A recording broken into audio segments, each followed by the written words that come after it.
Dan Lanning and team are on the field, so it's officially his. Not that it wasn't before, but now he gets to be a football coach and get after it in Eugene and get this team ready for 2022. Welcome to Oregon Ducks Live right here at the Voice of College Football. We got our guy Ryan Winter on here from Sports Chat 530. Always enjoy the conversation with Ryan. Get on over to Sports Chat 530 right here on YouTube. Ryan, how's it going? Great. What's up? Not too much. Good. I'm sorry about your Ducks on the hard floor today. Yeah, this season was not great. Both the men's basketball and the football team both had the same type of trajectory where they ended the season in a terrible demise. But hey, that's all right. We're still excited and, on to the next. Absolutely. And once again, catch Ryan's work right here at Sports Chat 503 on YouTube. All right. As we run through this team, and we posted videos and are in the process of doing so. So everyone check them out. We're running through positions on both sides of the ball with Eric Scopel from 247 Sports. So check those out. But Bo Nix is in town, and I guess he's going to run the offense. But, man, a couple of highly sought-after prospects who have been on campus before this year. So they know the program, they know the team, they know the playbook, talking about Jay Butterfield and Ty Thompson. So you would think that there's going to be some semblance of a quarterback battle here. I think you would hope. I think a lot of Duck fans, when they saw Bo Nix get in the transfer portal, were maybe a little weary and was looking at it from a perspective of, oh, no, we're getting ourselves into this thing where we're going to lose the quarterbacks that we're recruiting, and they're the young guys. They're going to hit the portal, and we're going to get guys who are coming in here on a one-year deal instead, which doesn't really help your program long-term. So everybody wants a good shot at it. I think there's a lot of people who want Ty Thompson. I think he's the guy who's the highest recruited Oregon quarterback to come so far out of high school. And he is a guy that people want to be in the running. And then you have Jay Butterfield, who, when they switched over to this offense, Kenny Dillingham's going to run. He said pro style. First thing I thought is Jay Butterfield's a great pro style quarterback, throws a nice ball. And again, I don't really know what pro style means these days when the pro game looks a lot like the college game, but historically your 5-7 step drop or whatever, and having a lot of different reads to go through. But he also said he wants to get like 90 plays a game. So that doesn't mean you're going through that many reads. It feels like you're getting the ball out pretty quickly. But yeah, Bo Nix comes in with a real unique opportunity. I feel like he had his best year with Kenny Dillingham down at Auburn that freshman year. And Oregon obviously knows because of that game that started the year. And this is just an exciting time. I just think it's one of these unique opportunities for a coaching staff to come in to a team that has talent instead of a complete rebuild. And you get to turn the page on a brand new opportunity. And the coaches are young. They're fired up. They're excited. This is a big deal for them. And for the players, they're always fired up. They're always ready to go. And I think there was maybe ready for a change with Mario. When I look at the personnel and in having these conversations, both with you and Eric during the offseason, and there's been a collection of talent through the transfer portal that has shored up a few spots at corner and on the defensive line front and elsewhere. It's interesting how this program has become a very offensive line, defensive line based program, because the perception is, well, it's Oregon, so they got wide receivers and running backs, and that's how they're built. And if anything, that's where you're kind of having the question marks and wondering how good are we going to be at the skill positions, and do we have the type of game changers that we need to have to do some serious damage this year. I totally agree. I mean, I think what Cristobal brought to this team was a totally different identity. They were hitting the weight room completely different. They were bringing in guys who were absolutely huge. I mean, the Chip Kelly era brought in a fairly light offensive lineman, and Cristobal was bringing in some of the biggest offensive linemen we've ever seen. And maybe to a fault. I mean, he was bringing in a lot of guys that still really haven't seen the field yet, you know? So I think the offensive line is stacked, and I think the defensive line is doing pretty good. You're going to have your third player for Oregon, probably a top 10 NFL draft pick with Kayvon Thibodeau. That's the third one in a row from Oregon. which is saying a lot for the school that Oregon's trying to build. They're nowhere near the same level of NFL talent that we see in the SEC or even in the Big 10, Big 12 even. This is a school that's providing NFL talent, and they're looking pretty good on the offensive defensive line. They've sent guys to the NFL in those position groups. What we haven't seen lately is the big wide receiver, the real couple quick wide receivers, the slot guy like a DeAnthony Thomas that is just electric to watch. And a lot of those guys maybe didn't translate that well to the NFL, and it would be nice to see maybe some of those NFL talent guys really do transfer. And I do think there's some guys who are young that the freshman wide receiver class, I think, is going to be a very good class. They're sophomores this year, and they got to play late in the year a little bit more when you had the injuries to the seniors. So this is going to be a unique thing. I think they're going to throw the ball more than Cristobal. Cristobal really wanted to run the ball. Those old school football coaches that believe there's only, 3 things that can happen when you throw the ball, and 2 of them aren't good. And, just the 3-yard cloud of dust type of mentality. And that's what they were running. And I think they're going to open it up. I think this is a coaching staff that looks at Oregon's kind of history and says, when was Oregon the most exciting? When it had an exciting offense and when it had a defense that flew around. And actually, the defense from those Chip Kelly eras, that's where the best talent was. I mean, you see guys like Eric Armstead, DeForest Buckner making real differences in the NFL. And they were playing on that those defenses. This is going to be the same kind of a thing. They want a lot of flash. They want to have an exciting offense to watch. And it all starts with the quarterback, like you said. But the wide receiver group is going to have to really come up. There's not that much depth there, and it is young. Ryan, we're going to take you way back in the Wayback Machine real briefly before we move it right back here to 2022 again, because Manny's taking us back to Dennis Dixon's era, 2007. I'm sure you can lament that situation there. I remember just as a college football fan that didn't, except for not wanting to see players get injured, didn't care one way or the other, but just keeping track of the sport and watching the games thinking, yeah, this man derails them. They were on a roll at that point, and just faltered down the stretch, of course. And we're talking 2007, Dennis Dixon, the quarterback for Oregon, going down. And that's kind of the idea of when we really started that national brand. That was, I think it started with Joey. It started with the redoing the O, around the turn of the century. But, that first year with Chip Kelly, first couple of years, Chip Kelly's the offensive coordinator. He gets Dennis Dixon to a completely different level than you'd ever seen him play before. And the game at Michigan was absolutely epic. Of course, the week before App State happened. So, but that's the time frame. I think a lot of people are their mindset. That's when it starts. And then it goes through the entire Jeremiah Masoli and all those different guys. Then you get to Marcus Mariota. And I think that Marcus Mariota has set a precedent in Oregon that is just unbelievable. I mean, I think just as a guy, first Polynesian player to win the Heisman, and then also just to be the character guy he is. Now, he hasn't had the NFL career that we thought he was going to have, but then right after him, we have Justin Herbert, who comes in the NFL and absolutely takes over. So there is if you're a quarterback who sees that sort of lineage, you gotta want to try to go there. The only issue is when you lose a guy like that, there tends to be a little bit of a gap between the next one. And it's always difficult in transition to keep a guy in-house who knows he's going to have to sit another year. And Justin Herbert came back for his senior year. People wanted him to go after his junior year and be a top 5 quarterback or top 5 pick, possibly as a quarterback. So I really like the idea of going back and saying, hey, who were those guys that were really special?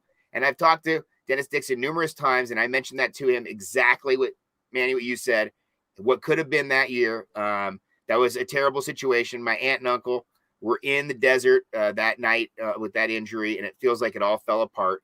And then they kind of rallied and, ended the year on a high note. And then they went into that next year, and it really started kind of the next level of the Chip Kelly era. But it's amazing to see the similarities, I think, when you look at this team, what's going to be now for Dan Lanning, and that team then. When it comes to Chip Kelly taking over a team that was very, very successful the year before, and having an opportunity to be a first-year coach with a really solid team. And I think that's what's unique about Dan Lanning this year. This is not an average first-year, first coach, head coach situation.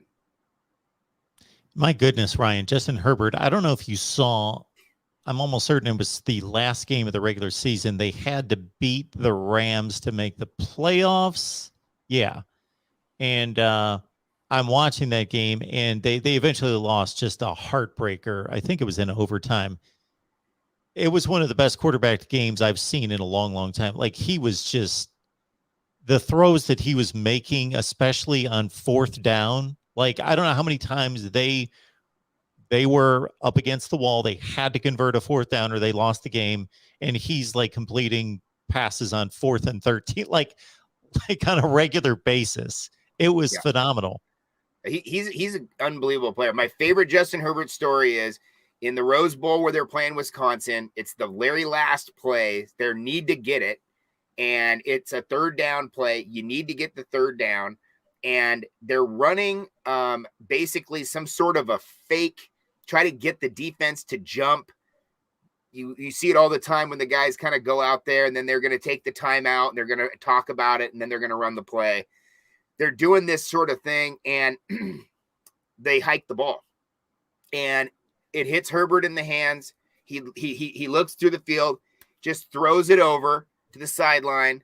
Wide receivers on the sideline wide open for a first down, and that sealed the game right there. And it was just one of those stories where it's like, here it is. This could be the complete opposite.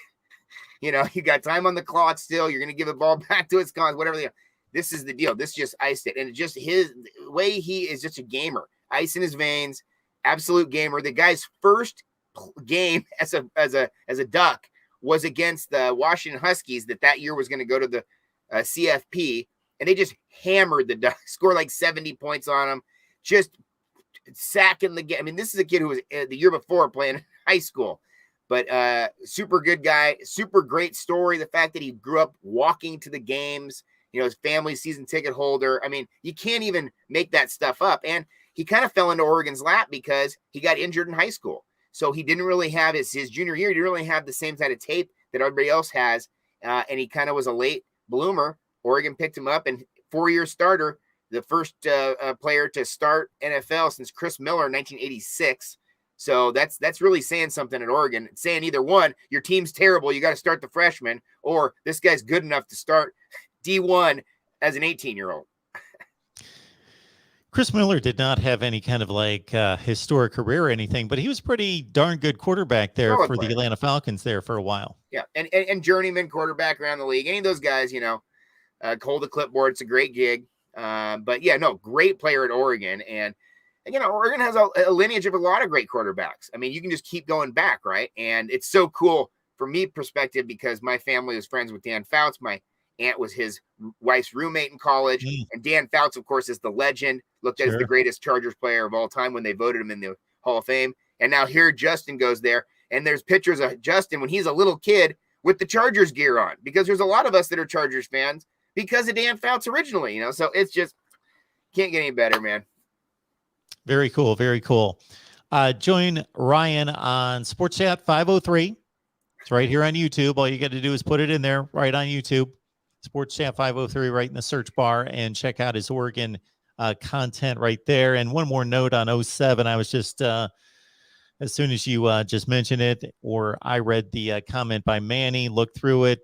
You mentioned the blowout win at Michigan to get things launched. And I had forgotten, my goodness, before Dennis Dixon got hurt, the 2 previous games, the 3 previous games, if you take it back, of course, Washington's never, any love lost there. And they wipe out Washington, scoring 55 points.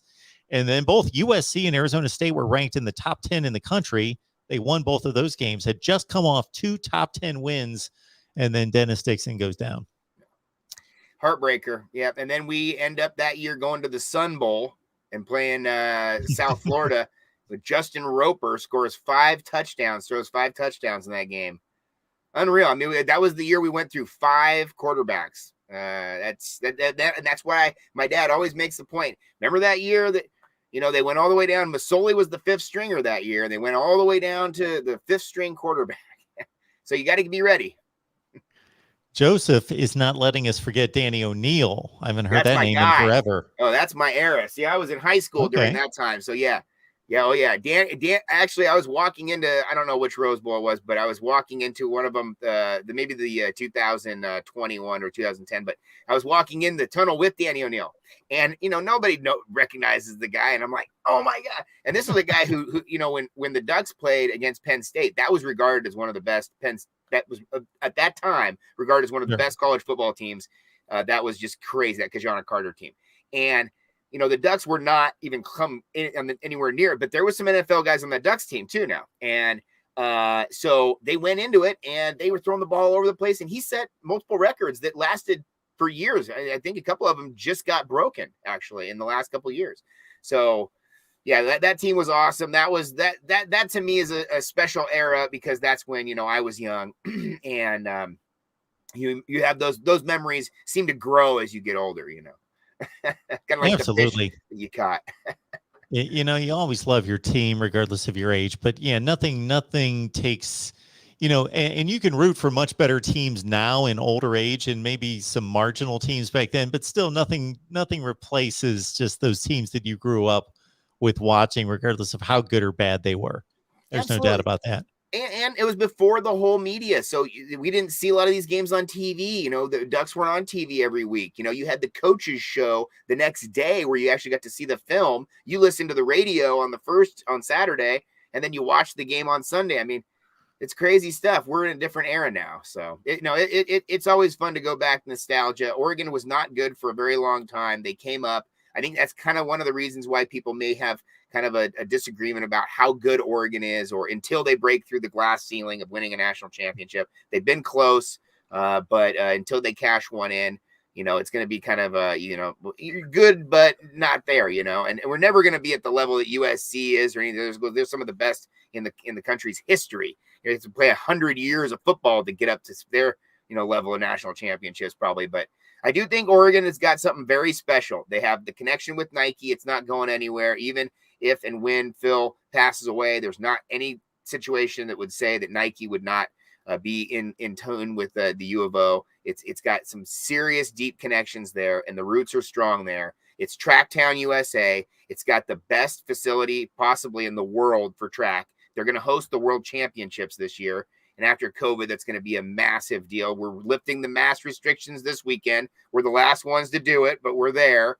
And so it's going to be a big deal. And they've got a brand new, arena for basketball. They've got the Autzen Stadium. They continue to upgrade with they've done the sound system and the brand new board in there, a video board. And so the trend is going upward. Even Eugene itself is a town that's continuing to grow, and property values are continuing to rise. And so I just think it's something that there's a lot to be said about what Oregon's doing now. You add to that the facilities at Oregon, and they're a decade old and they're still regarded as one of the best in the country. And then they have plans for the next thing that's going to be absolutely insane, which is kind of like the new indoor practice facility for the football team. And it just keeps going and keeps going. So the school is growing, the school's attendance is growing, the popularity of the school is growing. And again, we were very regional for so long. That we just played on the West Coast. My dad still to this day doesn't really watch anything else outside. Maybe a Big Ten game every once in a while, maybe an SEC, but he'd rather watch Washington State play Cal. I mean, it's very regional out here, and we're very far away from the rest of the country. Only 1/3 of the country's population lives on the West Coast, west of the Mississippi. So most of the population's on the east side, and there's not much room over there for football in the Northeast the way we have it out here. And so they've kind of taken advantage of it. There's a huge fan base out here, and the state of Oregon is the fan base has grown much more out of the state of Oregon, definitely over to Hawaii. We've got huge population of fans over there because of Marcus, and there's going to be guys that have been coming over there for the next 10, 20, 30 years or whatever because of what they built there. So I think Oregon's on the trend, and it's just a fun time to be a Duck right now.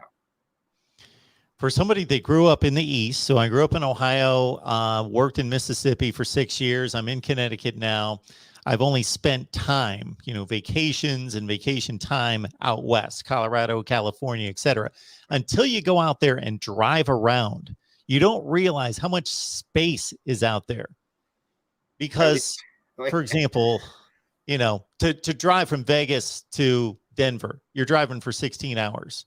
Like, to drive somewhere in Connecticut and say you're going to drive for 16 hours, if you were headed to Chicago, you could get there in under 16 hours. Like, that seems like it's halfway across the country, and it practically is. It's just a different world out there in regards to the space out there.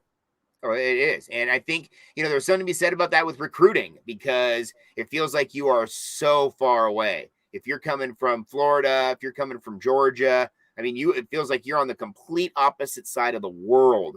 You're on the different side of the opposite side of the continent. That's big enough. So, yeah, on the West Coast, it's a little tighter. We're 16 hours drive from Portland to LA.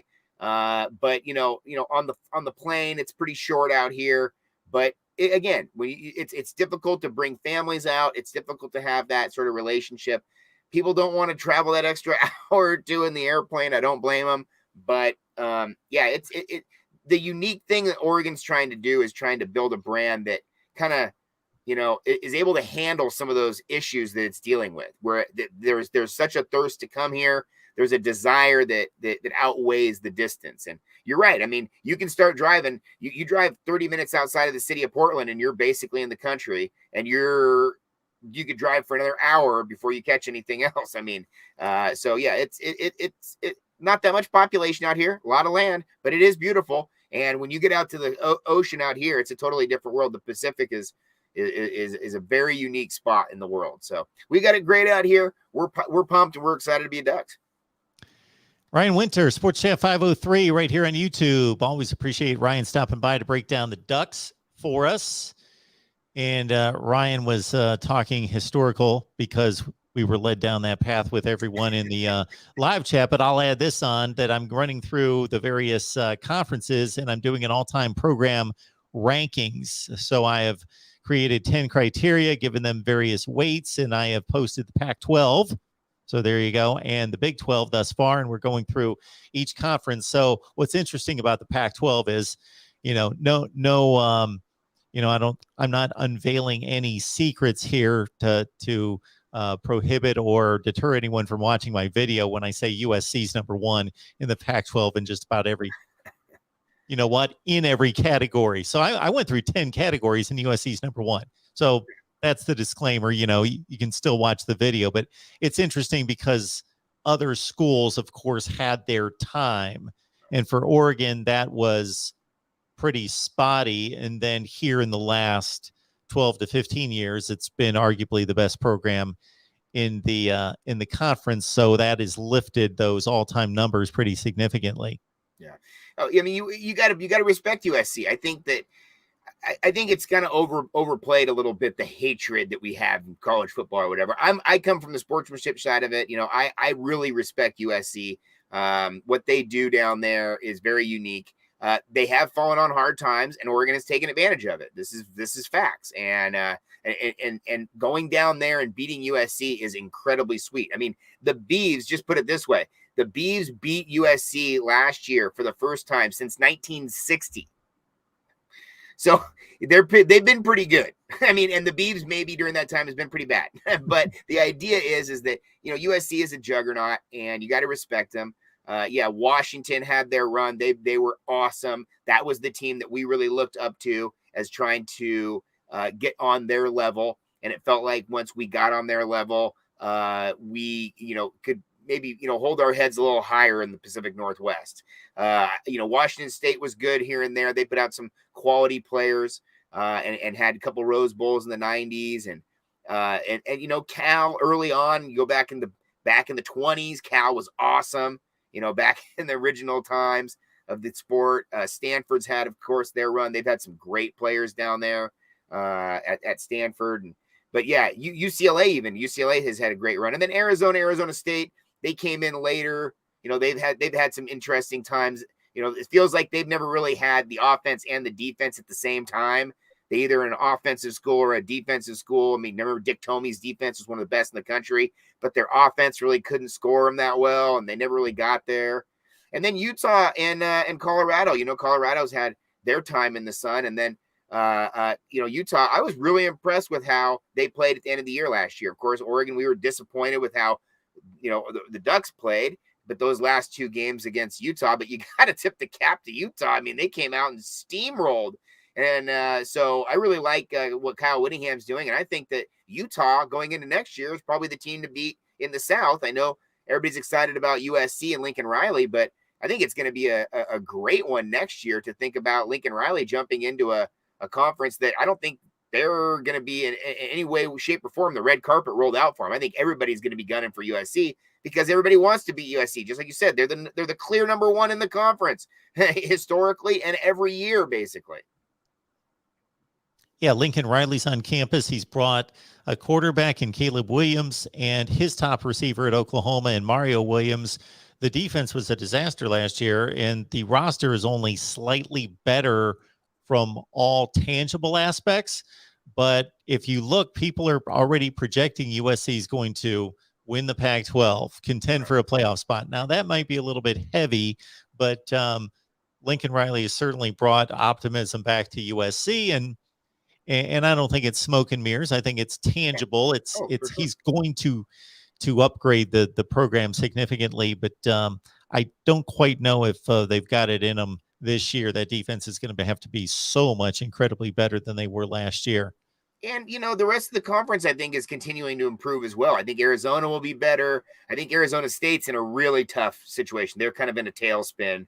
But I think UCLA is going to be better. I think, they bring back DTR. Chip comes back on the and they refocused a little bit. They've reshuffled the defense. So I think USC is going to have their hands full. I do think they're going to be better. By year 2 or 3, I would expect them to be right there knocking on the door for the Pac-12 championship and then be able to pretty much do that every year. I mean, if they get their recruiting right and they get their development right, watch out. That's been their problem, is that they've still been able to recruit at a high level. They just weren't developing these guys really. I mean, there's the graph to look at is how many guys USC puts into the pros. Historically, it was always just stacked. And then during this last part of Clay Helton's run, those numbers went down. And you could see it on the field. So USC became a little more pedestrian. I mean, back in the day, man, they were just absolutely a machine. I mean, and then it got rebuilt during that Reggie Bush era where nobody could touch them either. But, I'm talking back in the 70s and 80s, 90s. Those guys were really doing some work at USC. Here's a number for you. Looking at these compilations I made historically, USC has had 517 players drafted in the NFL draft. UCLA is number 2 in the conference at 327. There's not a gap between 1 and 2 in any other conference like that. No, they're the clear-cut runaway. And they're the only team that the rest of the country respects. Year after year after year, the SEC will respect USC. The Big Ten will respect USC. Big 12, ESPN, all the major media markets, even Vegas will push their chips up every year, it feels like, to support USC. Well, it could be the year this year. And now they've got this situation where you've got Lincoln Riley, but Lincoln Riley is taking over a team that's a little bit of a teardown. It's a little bit of a rebuild. I mean, this was not, like you said, defensively, this was not a good team last year. And the way I see Lincoln Riley's teams is you're going to need a defense. You can't score your way out of these games over here. Mike Vogt, appreciate you stopping by, sir. What up, Mark? Love the show, especially when you two get together. We love our flock north of 49 on Vancouver Island, Canada. Let's go. 54-40 your fight. Let's go, Mike. Appreciate that, Mike. Thank you so much for that. Go Ducks. Yeah, so the Ducks hit the field for the first time today. Yeah. Exciting. Brian, it's always difficult to assess spring practice. It's not like we get to watch them. Even if you work in the media and get the pass to, depending on the program, they allow a certain amount of access. And typically it's a lot of stretching and guys hitting the sleds and a little 7-on-7, and you don't get to see too much. So the info is obviously going to be positive from the school, and it's tough to get a good read. But, you've been through this a million times and trying to get a beat on the team after spring practice and in watching the spring game. What are those indicators for you that are going to make you feel better about this team? Well, like I said before, I think Lanning takes over a team that's ready to go. I think defensively, this team is very stacked. One of the things that Mario said on the way out that was really awesome was he said, hey, I recruited at a high level. There's a lot of young guys there. The cupboard is full.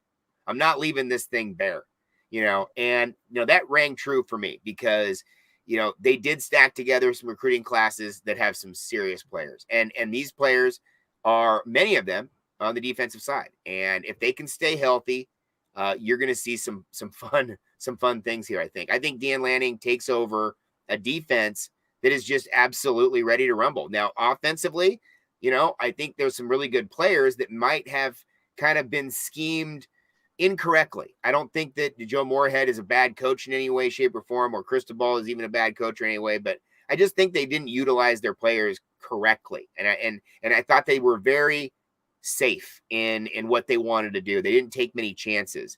And I get it. I understand why they didn't. They wanted to play it close to the vest, but I think this is a team going into this is going to take some chances. So everybody wants to see what the offense is doing. There's some guys who have switched sides of the ball that are kind of interesting. And so it's kind of fun to see what happens there with spring, or they move positions. I think that can be really exciting to watch.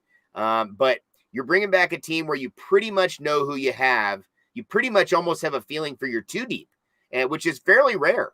I mean, I think a lot of times going into the spring, you're reshuffling the deck, and you might have, some starters here and there. You might have some guys that you are thinking could really be contributors, but I think Oregon's pretty well dialed in. I think you could pretty much say what you definitely know what their offensive line is. You don't know the quarterback. That's a big question mark.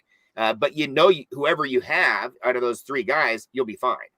And then your running backs are young. Your wide receivers are young. Well, that's really exciting for a fan because you don't really know what you have. You have all this untapped potential. And now that we have this just super hype machine over these recruits, I mean, these kids, people know these kids as freshmen, sophomores in the country, and they're already a fan favorite. They haven't even been to the school yet. They haven't even graduated high school yet. And these people are living, dying by these recruiting crystal ball. Who's going to go here? The projection of this player to this. I mean, it's a big business. And so when they get to campus and they actually get to flourish a little bit, it's really exciting to see them. Now, I think it's also great as a fan to know you've got some seniors coming back or some guys that you're proven and you really have high expectations. But this is a year where Oregon, not necessarily boom or bust, but I think Oregon has the potential to do some serious stuff this year and maybe even contend for that first game at Georgia. I also think they could come out and, really get served. You have a first-year coach. You have a bunch of guys who just came in. They might not gel the way we hope. I mean, there's some things out there that we don't really know. There's some unknowns, but I do like the energy. I like the vibe. And talking with the players over this offseason between the bowl game and now, a lot of them are really excited for this year. They like the new coaching staff, and they thought it was time for a change. Well, if nothing else, they're going to have a quarterback most likely starting who's pretty familiar with Georgia. So Bo Nix has seen him a few times, not typically in a good way, but he's certainly familiar with their talent. Speaking of Georgia and quarterbacks, JT Daniels has been in the transfer portal for quite some time. Recently, it hit me, okay, Mark, you got to produce a video, kind of survey the landscape, figure out where he's headed, make your prediction. This one I would not have made. So it's being reported here in the last 8 or 9 hours. I don't know if you've seen this, that JT Daniels is visiting Oregon State. State. I like it. I mean, I from my perspective, if I'm JT Daniels, you got to believe that he's disappointed with how his career has shown up at this point. He has had high points and has had low points, has had maybe some situations where he didn't feel like he got the right opportunity to be successful.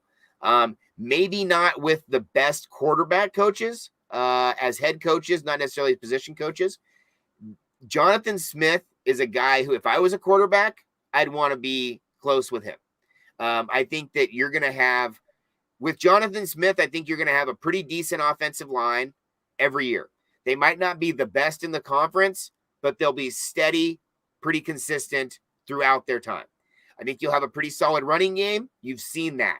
You've seen them have some serious runners, and that's the quarterback's best friend. I think they've always had the opportunity to bring in guys maybe later in their career through transfers and had success. Jonathan Smith saw that during his time when he was a player. But I think Jonathan Smith has the head coach of the mindset of a quarterback. And JT Daniels, I think, could be really good at Oregon State. Put some good film on tape and try to get to the next level, because these guys are all chasing it. And I heard maybe a couple other schools that were on that list that didn't really impress me that much. The guy, because of his time out on the West Coast, might have seen something. I think that Jonathan Smith's a pretty good recruiter, and I think that they are actually a type of team that could use the transfer portal better than a team like Oregon. And maybe not get the highest end talent, but get guys who have already been somewhere. They've already been in the weight room somewhere.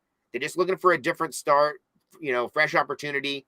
And Jonathan Smith could really build something at Oregon State. He's a sleeper team right now. And I do think that looking forward, the next couple 3 years, they trend up big time.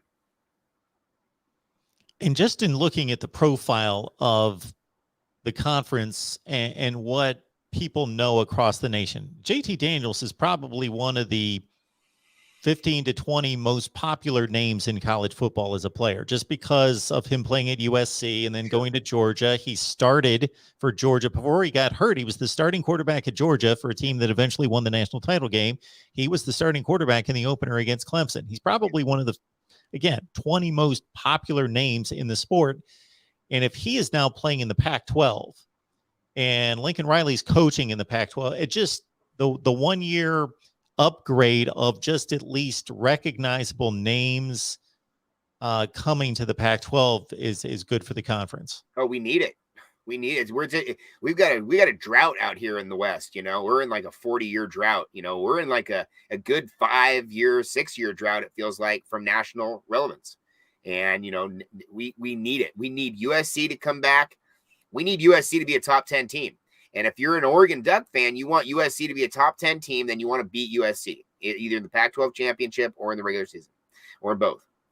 But USC has to be good to get this conference above board. You want Washington better. You want that rival to be just absolutely hot. You want Oregon State to be better. I've always said that I want Oregon State, that last game, I want that to be the biggest game of the year, because why shouldn't it be? It's the last game. It's the rivalry game. Years been Oregon State's been good and Oregon's been good. It's out of control how fun that game's been. And this conference needs it. I think UCLA is the one I think that has something going as well. They made a little bit of noise last year. Obviously, the LSU team was not what we thought it was going to be, and it was weird circumstances. But they got one of the only other wins out of the Pac-12 non-conference. Again, Pac-12 did not do well. Pac-12 hasn't won a bowl game since Oregon beat Wisconsin. So, or Pac-12's got to start doing something. And if it starts in the offseason, fine by me. It just needs to do something, because I think everybody needs to have the prestige of the conference gone back up to where it should be. I do think it's a prestigious conference. It's a difficult conference to go through. There's, in every sport, there's really good competition out here. That's why Bill Walton calls it the Conference of Champions. I mean, this is a serious deal out here, and it's not easy. But there's years where it feels like, what are we doing? You get swept in the bowls 2 years in a row. That's terribly disappointing. So there's something's got to change. The conference does own the most sports championships, national championships, and I don't believe it's even close. I mean, yeah, there's a lot of history out here. There's a lot of really good success out here. I see on the screen here the Joseph Davidson. Is this talk about Oregon penalty problems? I think the penalties were an absolute killer last year. Not to blame everything on the refs, whatever, but I mean, wow, they had so many plays where make a great play in the red zone and pull it back. Now you're out of the red zone. Now you lose it on third down, and all of a sudden, now you got to kick a field goal. I mean, just absolute momentum killers. Not to mention the fact that in the Stanford game, one of the biggest losses of the whole season, the last play is a flag that lets them have an extra untimed down, and we know what happened there. So I agree. I think penalties are kind of a tsunami effect, and once they start going, it feels like there's a momentum thing, and it's hard to stop them. And just it's going to happen, whether it's a hold or it's a false start.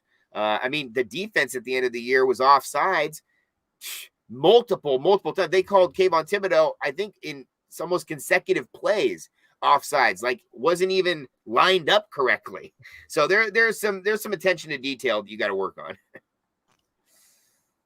And just to go back to a point that I was making a second ago about some cachet coming to the Pac-12 in Lincoln Riley and JT Daniels, Bo Nix would be on that list as well. And again, for anyone that's going to make a comment, and typically some of these comments get misconstrued and I get all sorts of feedback, I'm not talking about one of the top 20 players in the country. Talking about if you surveyed college football fans, just what names do they recognize? I guarantee Bo Nix and JT Daniels are two of the top 20 player names that people recognize because they play quarterback and they've been in the SEC for a few years.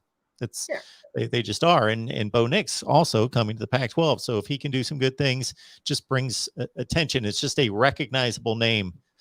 I would agree. And I think that the average football fan really doesn't get a chance to know these players very well when they're not there that long, or they don't get a chance that long. A lot of these guys have had pretty long careers, and then add COVID to it, and you get that extra year. So these guys have a unique opportunity. And with NIL, these guys are also looking for that. It's not just about playing time now. It's not just about how good the girls look on campus, or how, whatever the other options are. They're looking for the handout too. They're looking to see what kind of money am I able to generate here. So that's another aspect when it looks to the transfer portal. So we wanted to talk Ducks here for about an hour with spring practice opening, and we got our guy Ryan Winter here to do it for us. Catch his work on Sports Staff 503 right here on YouTube. Ryan, if you got anything else for us, we'll take it. But otherwise, I appreciate you stopping by. Oh, yeah. No, I appreciate it, Mark. Voice of College Football. Nobody does it better, man.